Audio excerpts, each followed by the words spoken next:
This is LiveWell Talk on thyroid cancer. I'm Dr. Dustin Arnold, Chief Medical Officer at Unity Point Health, St. Luke, Cedar Rapids.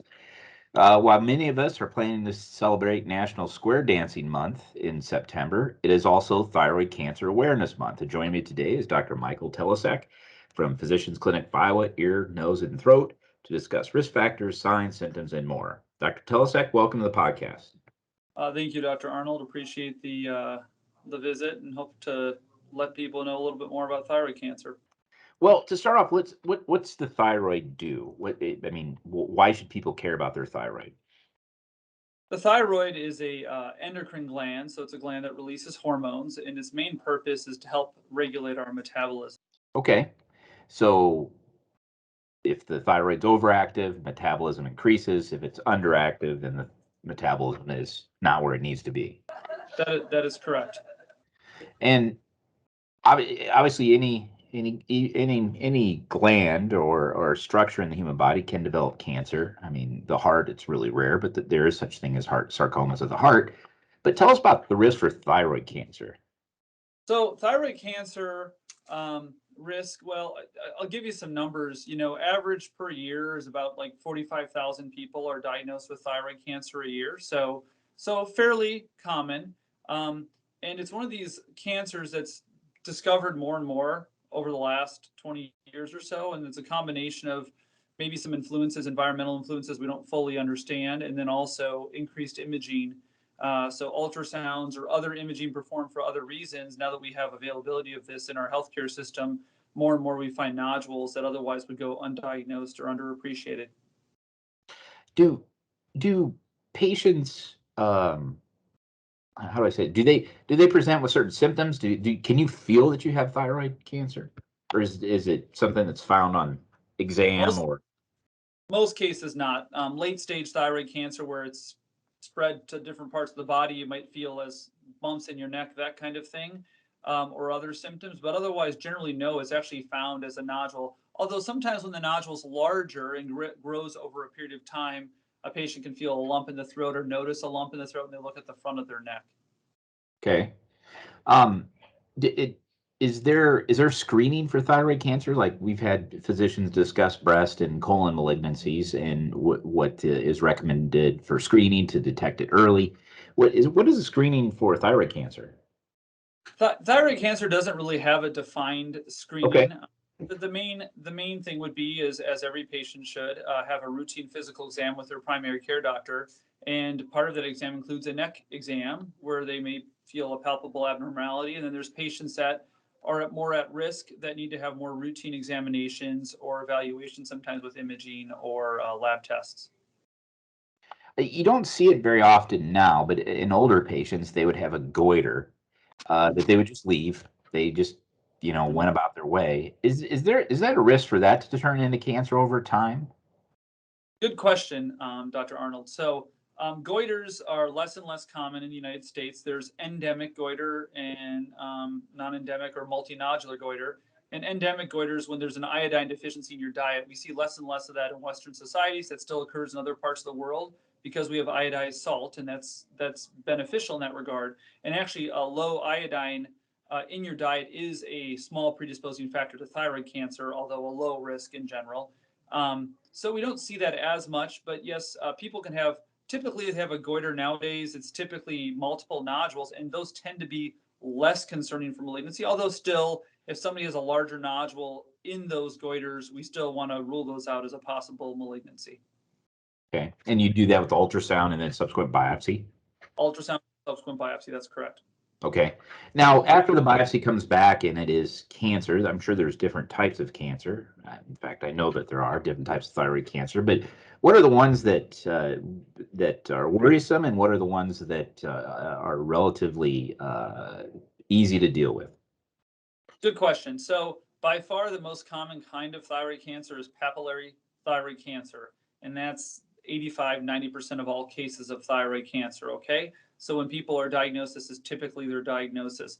Now, the good news with papillary, then there's also follicular cancer. These tend to be well differentiated. In other words, the cell types are very similar to the thyroid cancer, the thyroid cells that they came from. So they respond well to treatment and tend to be less aggressive. And then there's other less common forms of cancer, medullary thyroid cancers from a certain cell from the thyroid, and tends to be more higher chance of it being a genetic cause, with a family history or with a some endocrine related genetic reasons. People are more prone to these, but some of them occur, and they are like 3% of thyroid cancers. And then anaplastic thyroid. We all know that from watching television and the commercials for Ozempic, that Yeah, if you've yeah. had a family history of medullary thyroid cancer, the if you die, it's not our fault statement during the commercial, but they do always say that. Yes, that's true. True. So I mean, but that's generally what. But so those are much less common. Of course, anaplastic thyroid cancer is probably the least common, and that tends to occur in patients over age 55 to 60.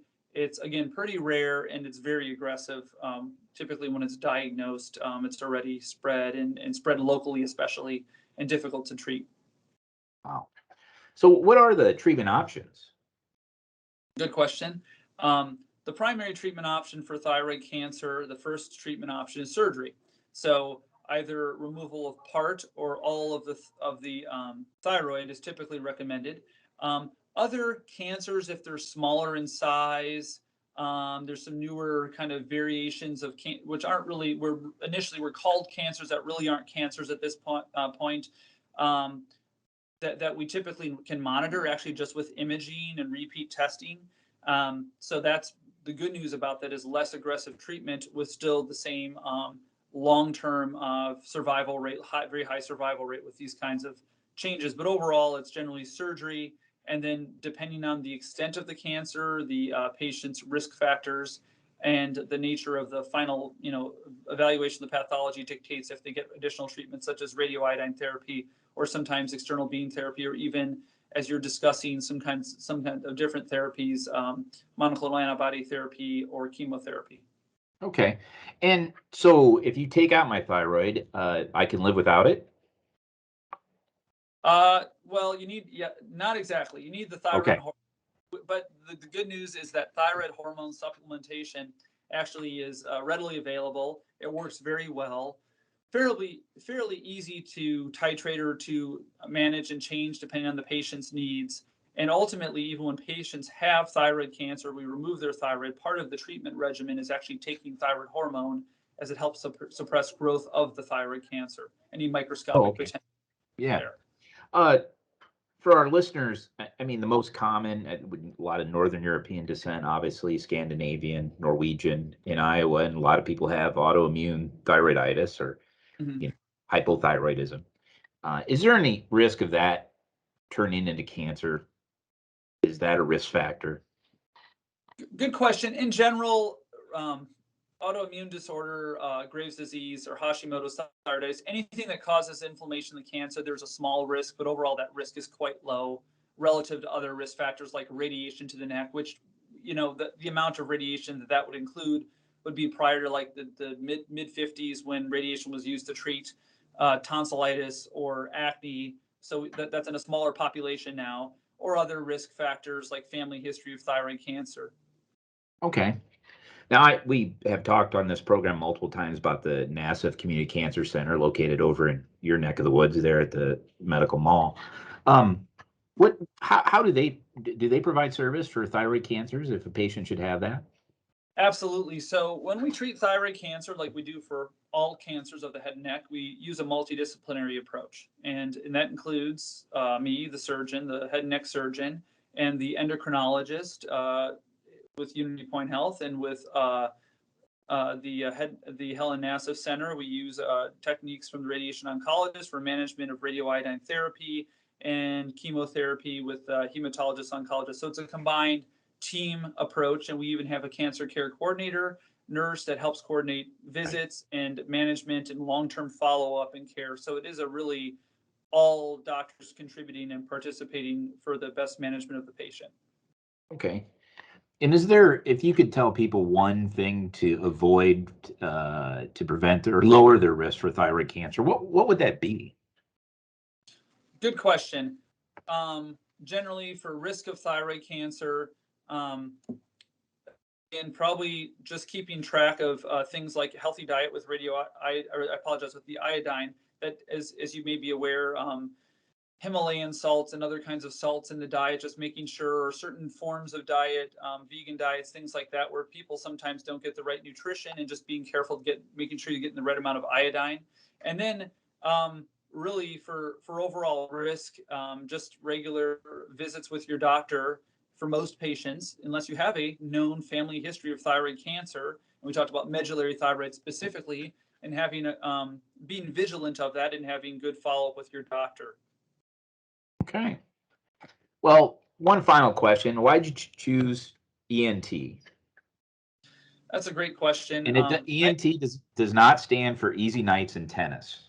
Yeah, or early nights in tennis, as my anesthesia friends say. But no, correct. As you know well, we handle airway emergencies and all these things too, which can be pretty urgent. So I really, when I started, I grew up in rural Wisconsin, and first doctor really in my family, a lot of farmers in my family. So I grew up thinking I was going to do rural healthcare, but I fell in love with the head and neck. It's a very complex part of the body, very interesting part of the body. And within ENT, we can provide people with medical treatment, which I think is a huge part of it, and surgical treatment. So you can really treat the whole patient, and not just, well, you have a surgical issue, I send you to somebody else, or if you have a medical issue, I don't manage that. It's the whole patient you're treating, including from little kids that have issues to patients that have head and neck cancer, like thyroid cancer, to elderly patients that have balance disorder and other things of that nature. Well, that's cool. You do a good job, Mike. You really do. Dr. Telisak, thank you for joining me today. This has been great information. Once again, this is Dr. Michael Telisak with PCI, ear, nose, and throat. For more information regarding services, either PCI, which is 319-399-2022, or cancer patients may call 319-558-4876 or visit communitycancercenter.org. Thank you for listening to LiveWell Talk On. If you enjoyed this episode, don't forget to subscribe, and if you want to spread the word, please give us a 5-star review and tell your family, friends, neighbors, strangers about our podcast. We're available on Apple Podcasts, Spotify, Pandora, or wherever you get your podcast. Until next time, be well.